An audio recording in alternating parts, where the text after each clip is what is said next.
but all the tough jobs today. If you were at the beginning of the sessions today morning, you would have seen me talk about some of those trends that we are going to deliberate right now. And right now, after lunch, there is this cliche joke that we always start with. We have the most toughest job as a panel to keep you awake and engage as well. And if my name is Prabhu Ram, that becomes much more challenging as well, right?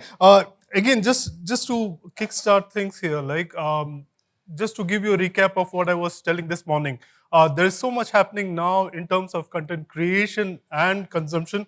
At CyberMedia Research, we are an analyst firm, a homegrown analyst firm, one of the only ones out there. I'll just stress on that part as well. We do primary research, and we have seen a tremendous boom in terms of creation, consumption, all done by affordable smartphones and data, and the underlying digital infrastructure that supports it, right? And I call this the boom happening in aspirational India.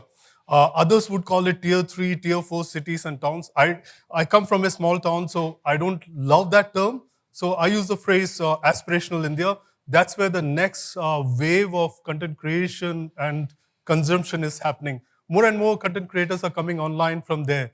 But what do all of these trends mean? I'm going to take a technology point of view here, and that's where all of these eminent panelists, they would come into the frame. Just to give you one data point, again from CyberMedia Research, we saw that last year, Indians, on average, and this data doesn't hold for me, we spent close to 1,800 hours on our smartphones consuming content. There was a report just last week which said 36% of our time when we are in the washrooms is spent on watching immersive content, most probably reels, I don't know. So much happening, So let's dive into this. Let me just bring in my colleagues here.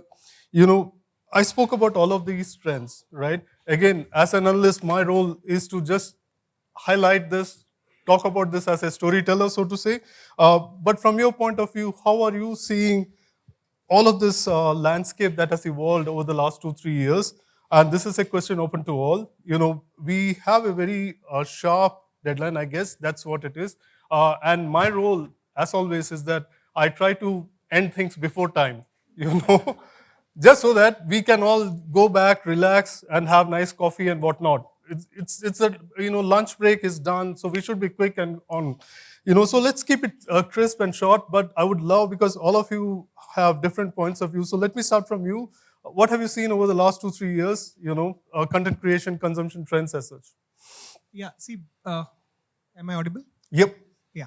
So broadly, if I speak from a telco perspective, I think a few years back, we moved from a telco setup to what we called a telco plus plus setup, where you would have seen all the telcos going up for additional services apart from connectivity, what we started with beyond connectivity, where we all started with music, movie services, game services, and today we have even the next generation of services like astrology, travel, insurance, all of them on our folds as part of the services we offer to the users.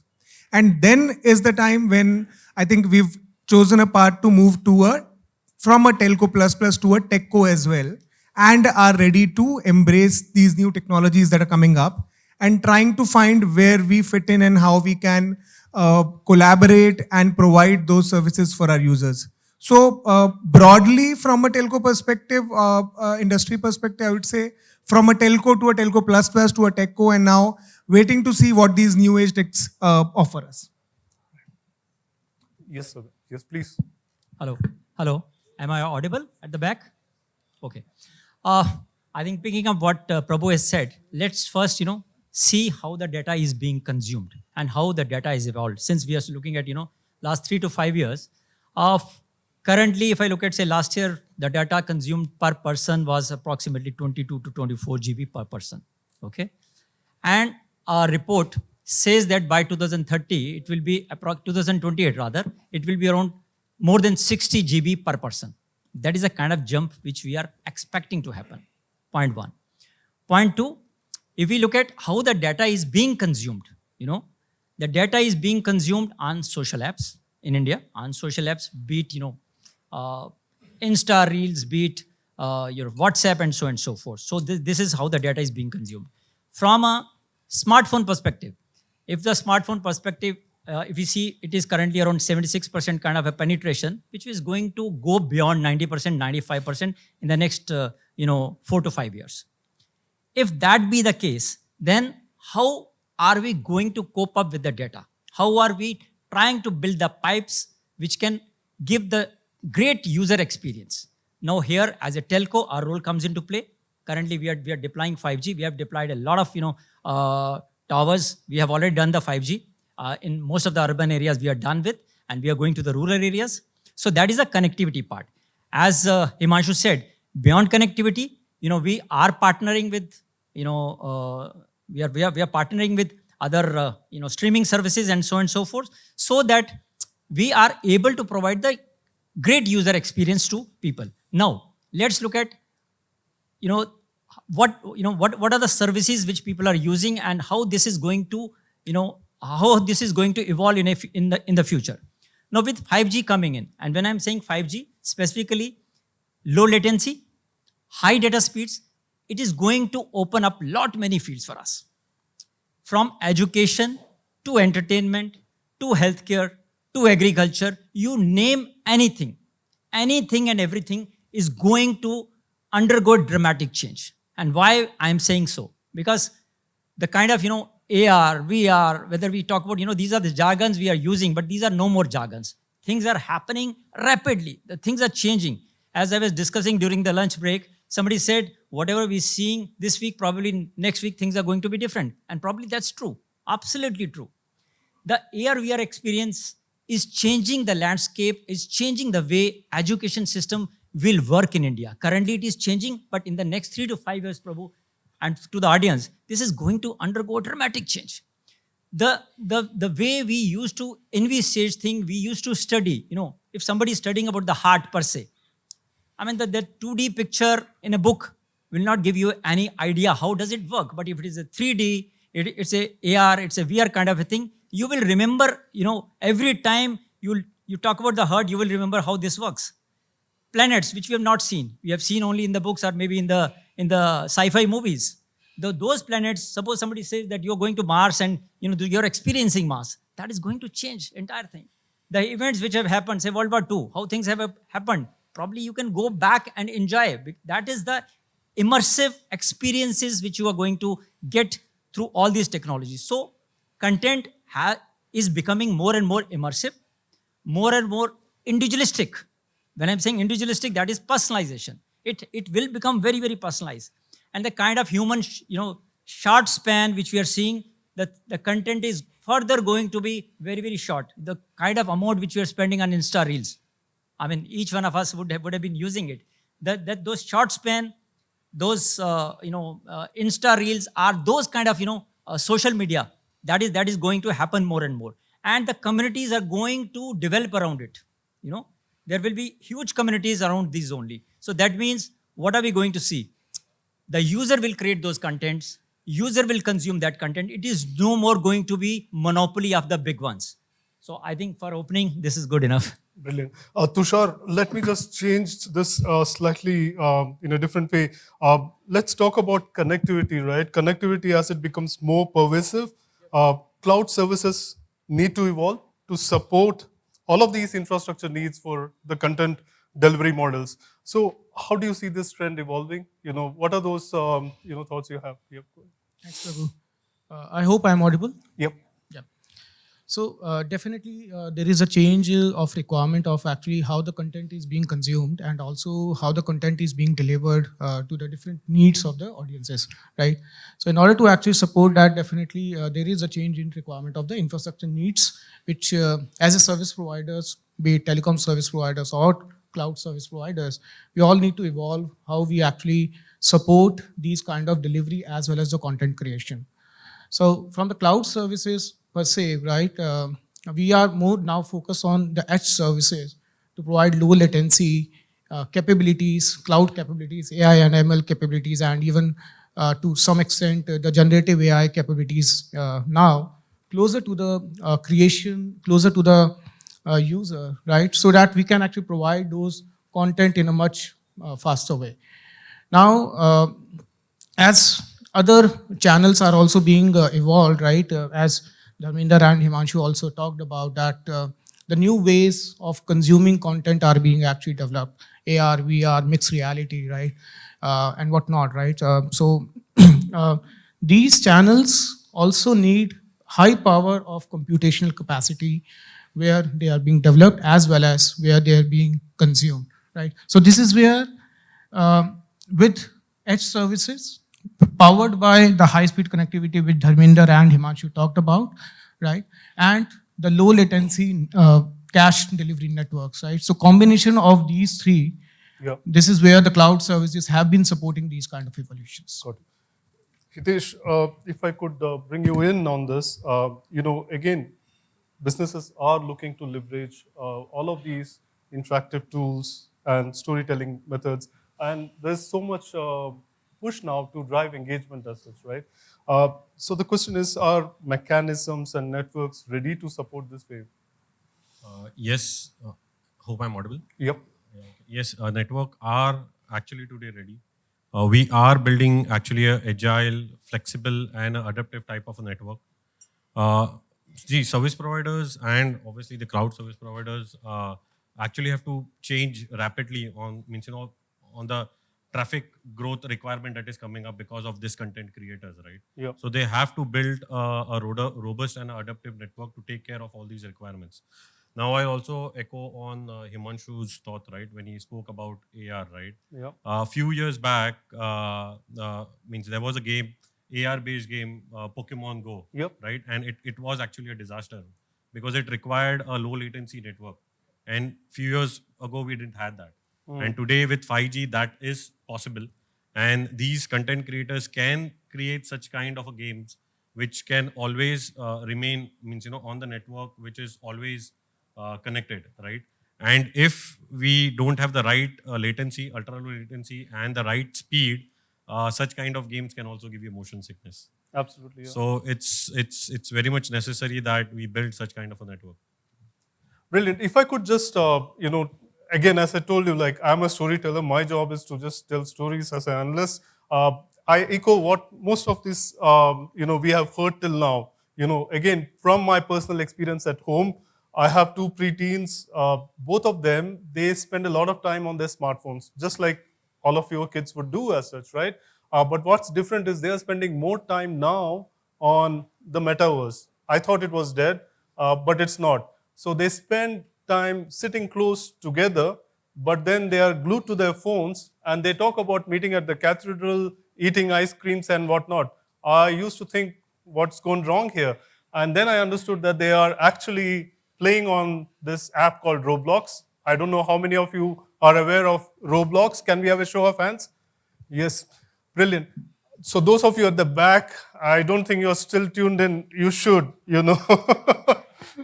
So again, if I could have you, Himanshu, you were making a point, AR, VR, traditional content methods. What's the trend now which you're seeing? See, from a trend perspective, as I think Hitesh said, AR has been there for some time, right? All the games that we've been playing, the enhancements in them. So it's been there for some time. What's lacking is, I think, high definition, high quality content. The second bit is about democratization of content generation. So while there's this one organization who created this game, there are very limited content which is there, which we can call as high definition and high quality, which can also be engaging. So some content is being created by these big organizations, media organizations who are making it. But still, you don't know where innovation will come from or the next set of award-winning trending game would come from. And that is where we are still, I think, waiting for that trend to hit hard to everyone. That one game which will make us all play that. Yep.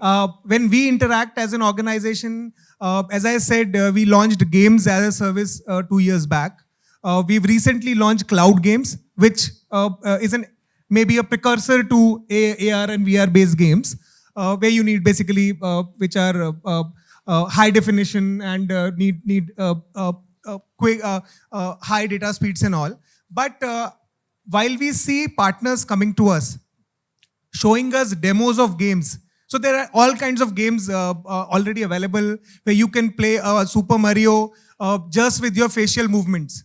So there are games you can play Tetris where when you look at the screen, the camera will detect and place a cursor or a point on the screen where your nose is placed.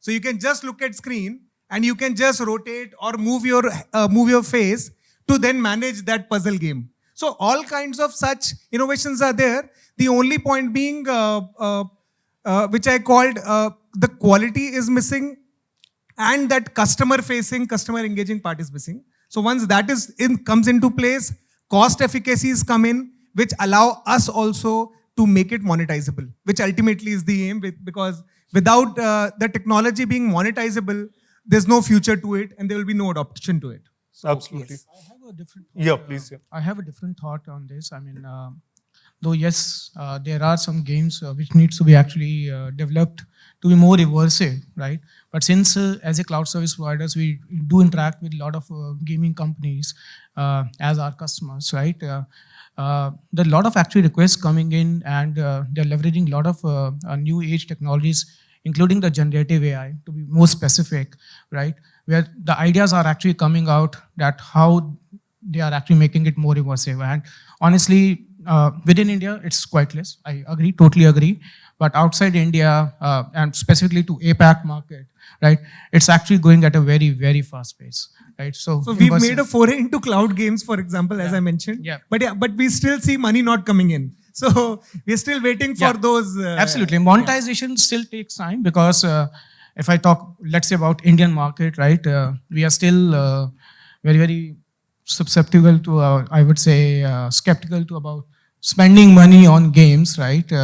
We always look for free games first on the Play Store. We have a difficult customer at hand. Yeah, absolutely, If you can call absolutely. I So think this somebody is the mentioned way. this morning as well, right? Yeah, You buy a that's- 70K TV and then Yeah. you want rest things. But I can, just to strike a different note, and then I'll come to you, sir. It's just that, like, Indians love freemium, right? If you were cued in to what Uber was saying some time back, we are demanding customers. But the green shoot for us as a research firm, what we are seeing is as more and more content playtime increases, right? There is that tendency now, and again, I told you about my daughters. They do ask me all the time, like, can we have your credit card? We need to buy things on Roblox, I don't know how it works, but I'm not giving them my card as well. But I know from people in my fraternity that they did give their card because they loved their kids so much. And they ended up with bills of 20, 25,000, So that freemium change to premium is happening at some level. And that's happening in even from a analyst point of view, from CMR's point of view. I see that happening on gaming, for instance. Yeah. Please. So I think from a content perspective, the trends which we are seeing, I'm not forecasting, I'm not crystal gazing, but the way Netflix recommendations come to you, and most of us are using. So that is one way of looking at things. That means if a particular genre you are looking at, probably it will suggest the similar kind of movies. Okay. Then next step comes now. I think in terms of content, it has to be more interactive. Now you must have seen certain movies which have come where you can change their ending depending upon your choice. I mean, that is the kind of things which are going to happen, and it is going to engage the users, end users, really crazily. That means you are telling the story, like you're saying, you're storytelling. Maybe good for you. So you can change the stories in between. Whether the person has to take a left turn to save his life from the whatever is happening in the story, you can really change it. I mean, that is the kind of content which is going to be generated. Then the content will become very, very immersive with the AR, VR. What we are saying, mixed reality and all. It definitely is going to become very immersive. Now you don't have to be physically present to enjoy a concert. You can enjoy sitting at your with maybe VR kind of a thing wearing. You can enjoy that. And even for the concert makers, the singers, the drummers, and everybody, maybe people are sitting in the different countries, but countries, but still they can have a, with low latency, with 5G kind of a technology, you can still make a concert and people can view it. I mean, those are the kind of, content generation which is going to happen very, very fast. Because unless until there is a interactivity, there is immersibility, and there is individuality, that I think these three eyes, if they don't play, people will not be engaged. And that is what I see the trend of, content creation and consumption. If I could do happening. just a follow-up with you now, in terms from an Airtel point of view, right? What is that you're doing in terms of your investments? How are you really fostering partnerships to contribute to this trend that you're seeing to enhance the overall value proposition for Airtel customers?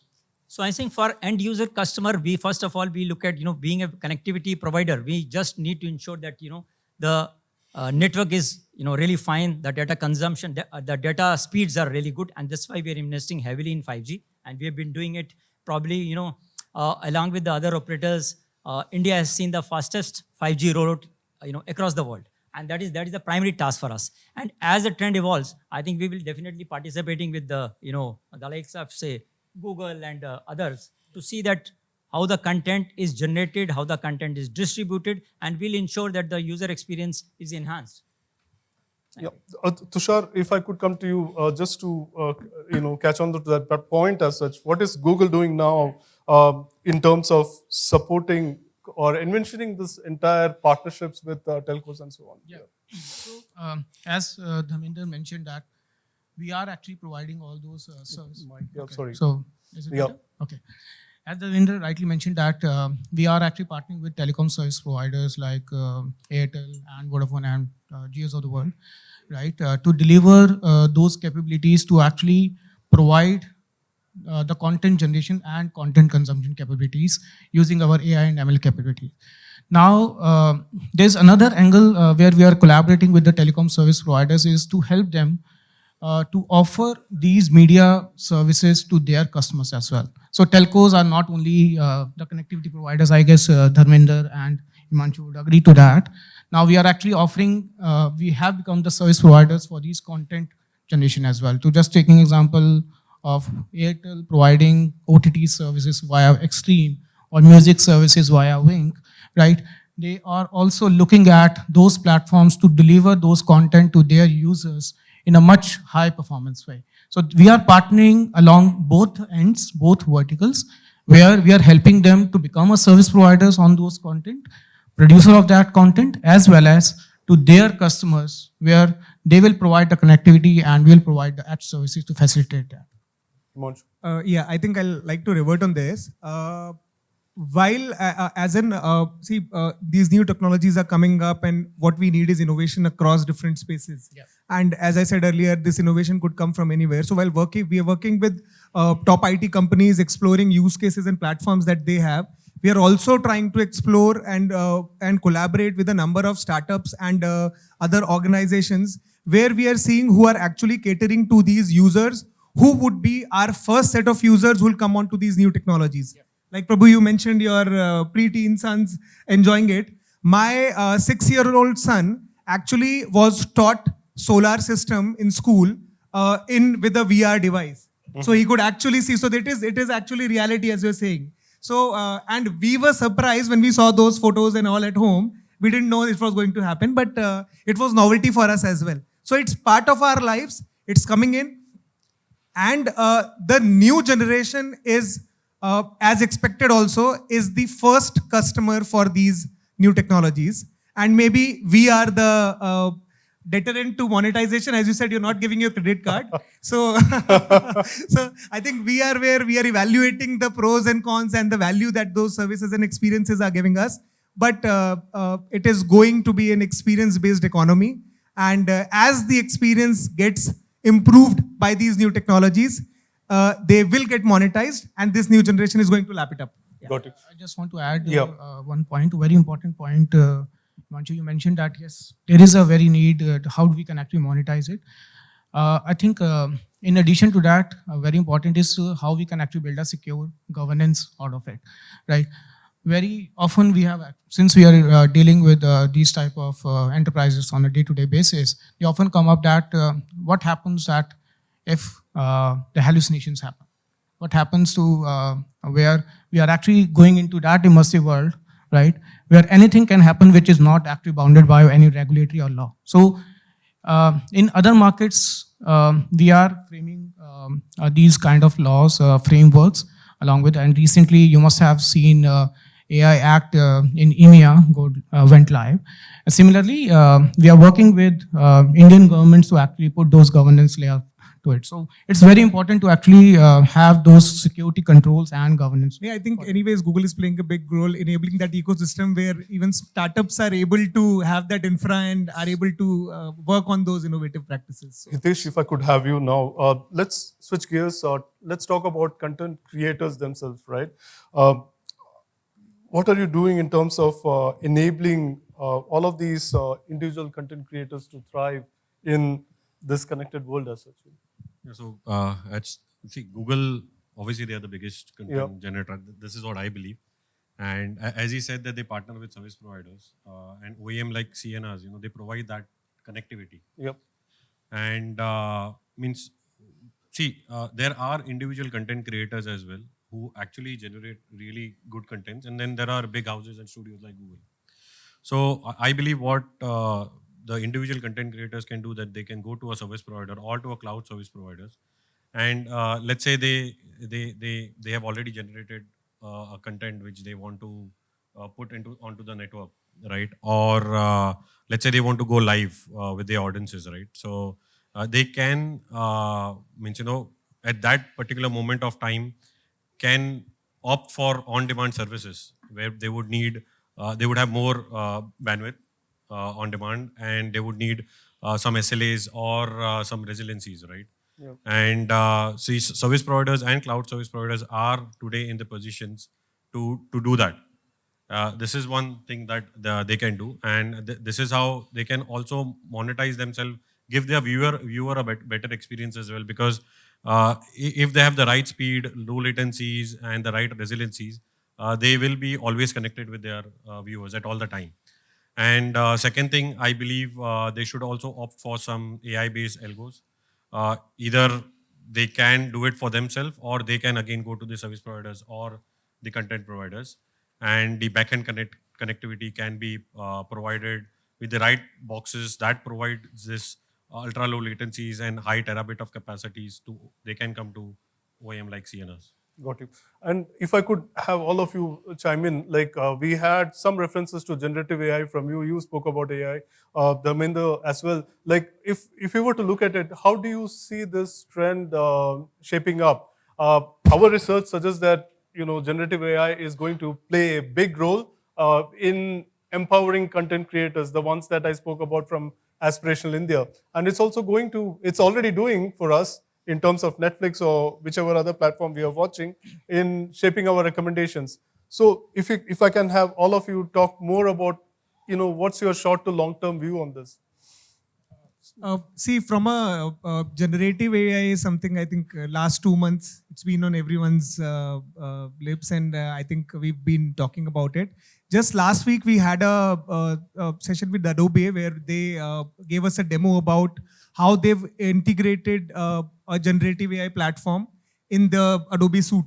Mm-hmm. And we had a few credits.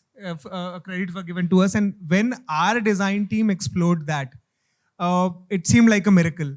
So obviously at our side also we have a design team, and you just have to use prompts. While we all have heard this, okay, use prompts to create a presentation, use prompts to create some text and images and videos.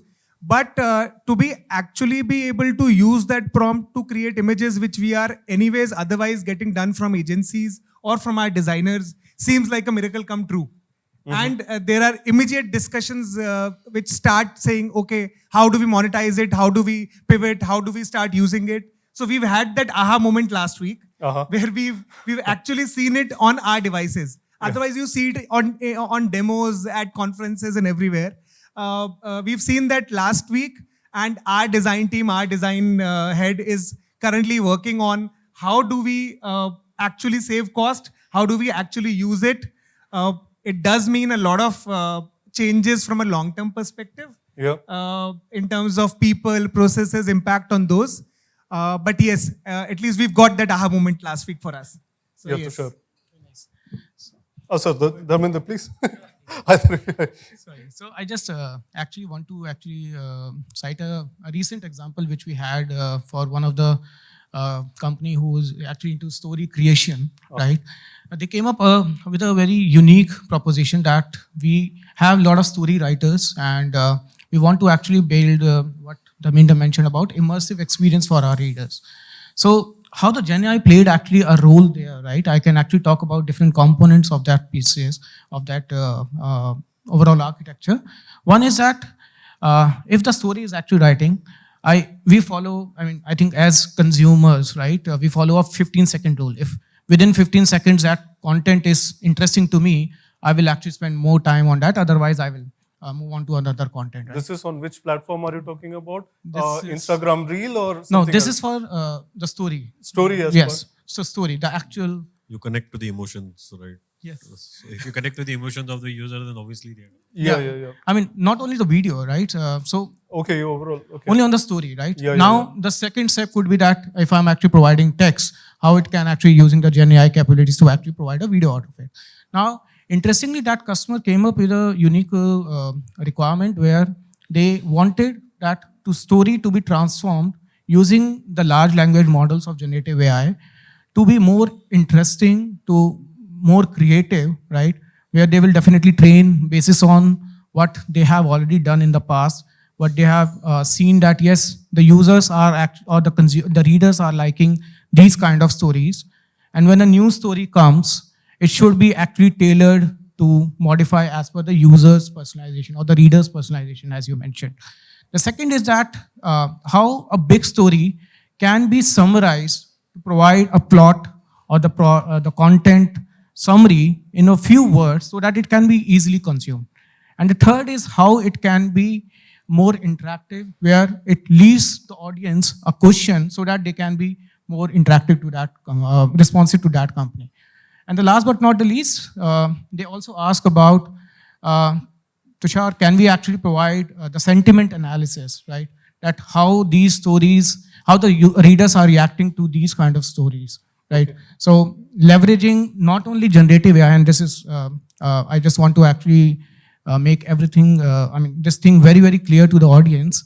When we're actually talking about generative AI, we actually forget about the traditional predictive AI as well. Yeah. So predictive AI is not going away. The generative AI is actually a wrapper around it.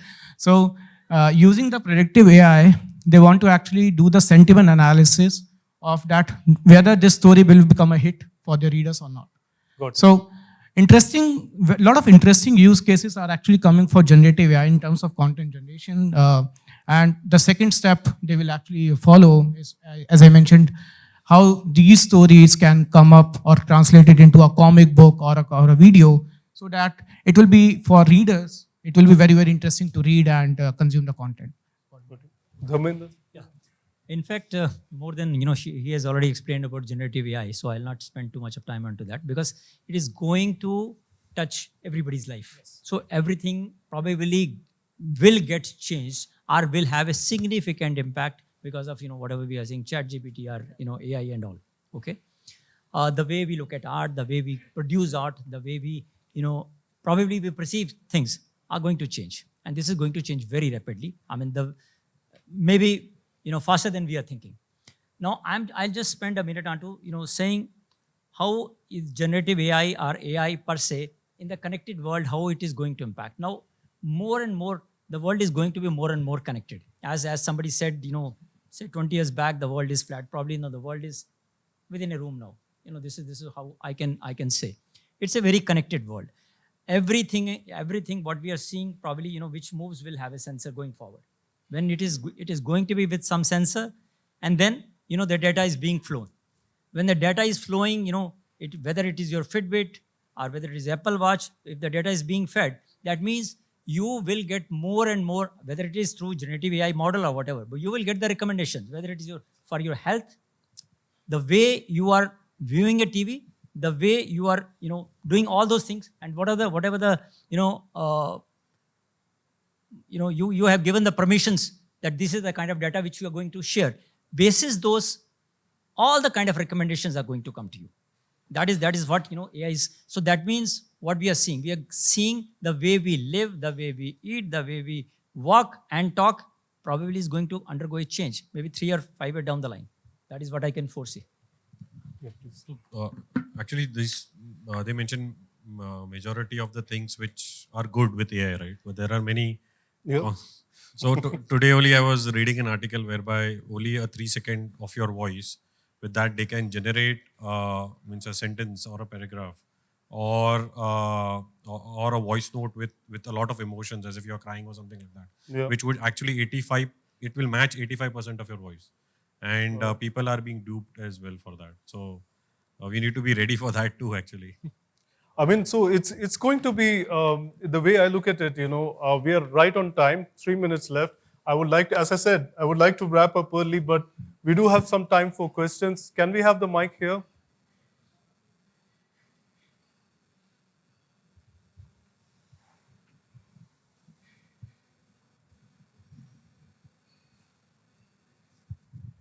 Dharmender and Himanshu, very insightful update that we got of the emerging ecosystem of content and services. But as monetization is one of the most important things for all of us here, and we are sitting in March. So if you look at the last 12 months, Dharmender and then Himanshu, you could follow, just give us a perspective of one service that in the operator ecosystem, you've really seen a spike in terms of revenue, which is very good, and green shoots of a service that you feel in this year now, 24-25, you can really see it's going to be something dramatic and you would see good revenue coming out of it. In the last 12 months, since it is connected with, you're saying service, 5G has been launched. So one use case which is standing out is FWA. Worldwide, we have seen this is one big use case which is coming up. And so in India also, we are seeing green shoots in that. Similarly, as Tushar talked about, some of the services which we have been doing. Wink is one, where that is a music streaming service and all. We have been using it and we have been sort of monetizing also. We are already monetizing it. As far as gaming is concerned, we are not big into gaming right now, but definitely we'll look at that. But FWA is one service from which I see in next 12 to 24 months is going to be a big one, particularly on 5G use case. From our perspective, while we have embarked into a lot of different services, I think last 12 months, we've seen a lot of growth in our games portfolio. So that is one bit. And as I mentioned, while there are different portfolio of games, I think we've recently gotten into cloud games, which is a precursor to these new age, new technologies that we'll be going to. And we are also exploring other services. But for now, right now, we've had a good success with games. Yes. Thanks. And in fact, one more bit, which also maybe you would have noticed. If you would have noticed, even Netflix has started going for a big bet on games. So a few years down the line, we would not have expected Netflix to show games on their homepage. Yep. And I think right now, even if it's not, till about last 2 months, I've seen multiple times. And even to an avid watcher like me who watches content, they've started showing games on my homepage. So they're pushing it that aggressively because they see scope there. So I have one question for anyone in the panel. How is esports picking up in India? And I have read generative AI is going to play a big role there because you want to get the best of the players. And obviously, with Gen AI coming, you have lots of data you can pick up from the web, and that can be analyzed to literally pick up the so-called professional players which are just not there as of now. But you have an opportunity to pick them across the world globally. So how do you see that as coming up in India? So I'm not the right person. There's somebody else who leads games, but I'm aware and I'll speak about what I can say. We have noticed that opportunity. You are absolutely right in saying esports is a big opportunity. It's growing like anything in India. In fact, even last year we had plans we couldn't go through, and hopefully very soon we'll have some plans with them. But yes, esports, you're absolutely right in identifying that. It's a big thing, and when you're venturing into games, this is what we are working towards. The green shoots you talked about in the content, which could be the one going forward. Yes. So from a content perspective, actually, if you look at our portfolio, we currently offer free content largely from our perspective. which is also what we are working to. And as I mentioned, you would have seen monetization coming again and again into in what I've been speaking. So I think that is the direction that we are going into, and we'll soon be going that way for content as well. I think monetization has become too much of a discussion point. Yesterday only there was Ericsson study where they talked about monetization will take some time for 5G as well. While FWA is definitely productized monetization, in an appliance you can put it in customer premises. But I think it should take its own time. I think we should just let it settle on its own. Thank you. Yeah, please. I would Yeah. just like to mention a small thing. Everybody asking when you are going to monetize 5G and all that, right? But it's very much necessary that the ground infra is also right. Yeah. Today, service providers and even cloud service providers are spending a lot actually to make the network resilient. If on the ground the infrastructure is not good, we will not be able to provide that ultra low latency services very soon, right? And if you need the good experience, then the infrastructure needs to be right. So as well as we should also think about sustainability so that we can reduce on the cost as well.